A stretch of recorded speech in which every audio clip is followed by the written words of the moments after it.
सार्वजनिक विद्यालयातर्फे आषाढी एकादशी निमित्त दिंडी सोहळा उत्साहात संपन्न। नमस्कार, मी नरेंद्र खंबात। आपण पाहत आहात सर्वम न्यूज 24।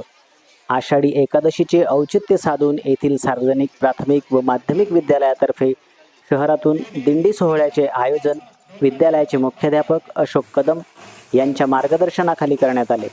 प्रथम आडावात पोलीस स्टेशनचे सहाय्यक पोलीस निरीक्षक प्रशांत कंडारे, पोलीस उपनिरीक्षक सचिन नांगरे, सेक्रेटरी मीनाताई देशमुख, संचालक हरीश पाटील, शांताराम कोडी, प्रमोद देशमुख, केंद्र प्रमुख आधार पानपाटील, विशाल पाटील, भूषण बाविस्कर, मुख्याध्यापक अशोक कदम, शेषराव तोरे, भूषण पाटील आदी मान्यवरांच्या शुभ हस्ते आराध्य दैवत श्री विठ्ठल रुक्मिणी यांचे पूजन व माल्यार्पण करण्यात आले। यावेळी आढावा शहरात शिस्तबद्धरित्या दिंडी काढण्यात आली। या प्रसंगी बाळगोपाळांची विठ्ठल रुक्माईची वेशभूषा, पालखीची सजावट, विद्यार्थ्यांचे लेझिम पथक, विद्यार्थिनींचे टाळ पथक गावकऱ्यांचे लक्ष वेधून घेत होते। गावात ठिकठिकाणी विठुरायाच्या पालखीचे ग्रामस्थ मनोभावे दर्शन घेत होते। विठू नामाच्या जयघोषात, ढोल ताशांच्या चालीवर, टाळ आणि लेझिमच्या गजरात देखणा असा दिंडी सोहळा संपन्न झाला। सालाबादाप्रमाणे माऊलींच्या पालखीची विठ्ठल मंदिराजवळ पूजा करण्यात आली। पालखी दिंडीचे गावकरी यांनी भक्तिभावाने स्वागत केले। यामुळे आढावा शहराला जणू पंढरीचे स्वरूप आले होते।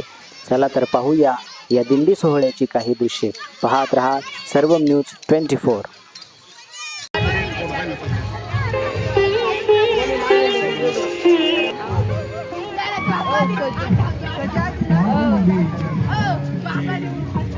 सार्वजनिक विद्यालय येथे हा वारकरी संप्रदायाचा असलेला दिंडी सोहळा आयोजित केलेला आहे आणि या दिंडी सोहळ्यामध्ये विद्यार्थ्यांनी वेगवेगळ्या पद्धतीने महाराष्ट्रीयन वेशभूषा केलेली आहेत। दिंडीचं स्वरूप आता प्राप्त झालेलं आहे आणि शाळेतून सर्व विद्यार्थ्यांनी ढोल ताशांच्या गजरामध्ये पूर्ण गावामध्ये हा दिंडी सोहळा प्रभात फेरीच्या स्वरूपामध्ये काढलेला आहे। दिंडी सोहळ्यामध्ये भक्तिमय वातावरणात विद्यार्थ्यांनी उत्स्फूर्तपणे सहभाग घेतलेला आहे।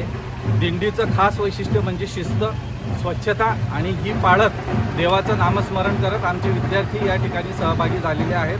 पालकांचा, विद्यार्थ्यांचा मोठ्या प्रमाणात सहभाग आहे। त्याचबरोबर अपंग विद्यार्थ्यांचाही या ठिकाणी समावेश करून घेतलेला आहे।